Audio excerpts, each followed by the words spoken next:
corpus callosum. So that's there's a question of What's the difference between both of them? Well, they're both derivatives from different areas of the brain. 7. Okay. Size brain. That's kind of tiny. Yeah, it does look small. Because we took it from a kid. That's fucked up, yo. The human brain weighs 8 pounds. The human head weighs 8. Now, that way is anterior. So now take a look at, before I even get to what I was just about to point out, there is a membrane on the surface of the brain here. I thought it was fish. What is this membrane over here? Is it the one with the A? Arachnoid? No, that's further out. Subarachnoid?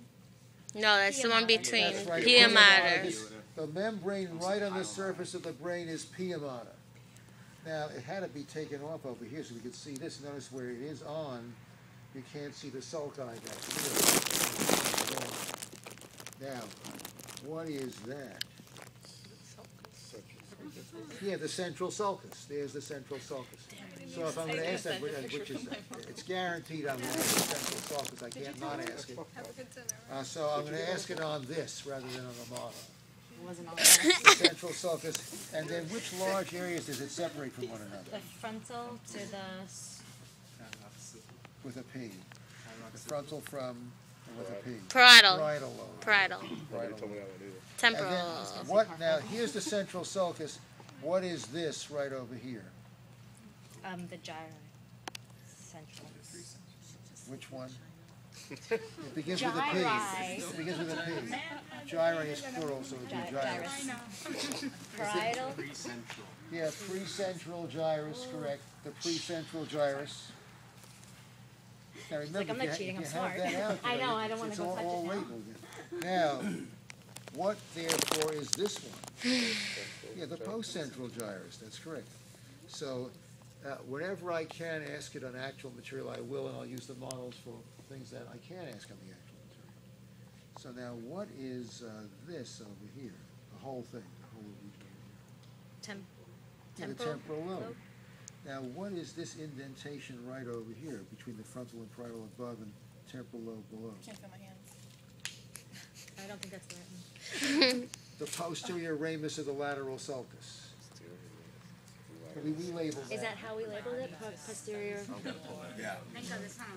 Now, then we have these in the temporal lobe. You see 3 gyri and 2 sulci. It's good to have that handout in hand. So what are these, starting from superior and going downward, what are these 3 gyri? So you have to send it to me. What are these 3 gyri? Not if you're leaving. Yeah. Superior, inferior, and medial. Yeah, temporal gyri. Superior, Yeah, the medial. superior, Medial. not medial, but middle. Middle? Okay. And inferior temporal gyri. Now, middle and medial don't mean the same thing.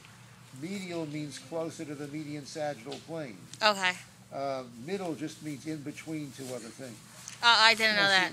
Yeah, so none of these is more medial than the others. So here we have this gyrus in between these other 2, so it's the middle temporal gyrus, okay? Then now up here is where we have the superior frontal gyrus, and the middle frontal gyrus is over here. Did I label those? Superior and the middle frontal gyrus? You did on the other one, on the other page. No. Well, you can't see the superior and the middle frontal on the medial side. So then I'm not going to go over those right now then. So you should know what the separation between the hemispheres is called. That's the longitudinal fissure. This is the longitudinal fissure. Okay. It doesn't show in that because I don't have this view. This is the longitudinal fissure. But there's a picture in the lecture textbook that has the longitudinal fissure labeled. Okay. Now, if you look over here,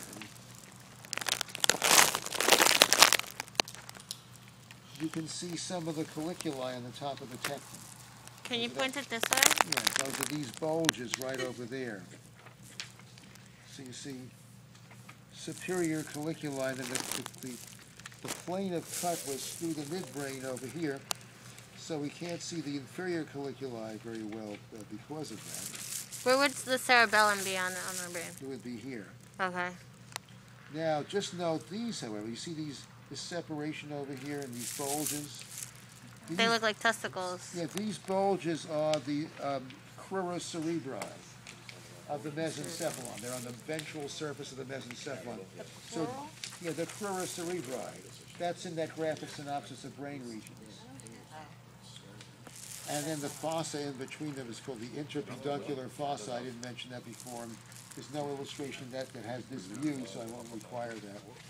Now, for other things, let's see what we have here. Look at this.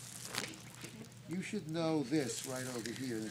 It's pushed over to one side a little bit from handling. These are the optic nerves. Can you point it this way? And then where they meet in the midline, that's called the optic chiasma. Okay. Okay, so I can ask that. For other nerves, I'm going to have to use models. I'm going to show some nerves tonight on the model. And then for the cerebellum and the pons and the medulla oblongata, I have to use the models. Okay. I can also ask them on the sheep brains as well. But for their presence in human material, I'd have to use the models for those. Can you point to the optic nerves again? Right, this place should be centered, but it's been torn and shoved over to one side. It's been ripped on this side. And poked and prodded. It forks off. into Those are two the optic nerves, and then the place where they meet is the optic chiasma. In the optic chiasma, 50% of the fibers from each eye, I don't even know how to the do nerve it. cell processes I cross don't even know how over. to do this. The fibers from the medial sides of both retinas cross. The fibers from the lateral sides don't. So if you're talking about the left retina, the fibers of the axis from the left lateral retina go to the optic correlatory areas on the left side of the brain, but the fibers from the medial side of the left retina go to the right side of the brain. So each optic area of the cerebral cortex is getting the stimuli from the same side lateral portion of the retina, what's called the temporal portion of the retina in clinical circles, and the opposite side nasal, or in other words, medial portion of the retina. Ophthalmologists tend to say temporal retina instead of lateral, and nasal retina instead of medial. Okay, so for the practical, what are you going over? Like, let's say we're taking a practical, what would you do? Well, everything that I just showed, I can show on this. Okay. So now, for the other stuff, I would have to use one of those models. The pons is missing off that as well as the cerebellum? Yeah, this is a cut through the midbrain. With colliculi up on top and crura cerebri on the bottom. By the way, the middle part over here, inside, is tegmentum. So it shows quite a bit of midbrain with colliculi on top of the corpora quadrigemina of the tectum, and crura cerebri on the ventral side, and then internally in the middle it's tegmentum. Only really visible clearly in section. Okay, so that is the situation on this one. And everything else I would have to ask on the models. Okay. But you can see there's quite a bit that can be asked on this. So if you want to handle this with when you have gloves on, you can do that, but it shouldn't be sitting out in the air for any great length of time. I'm going to demonstrate on some other things next. So I'm going to put it back in, and then it can be taken out again. And when you're wearing gloves, you can take it out again. And then,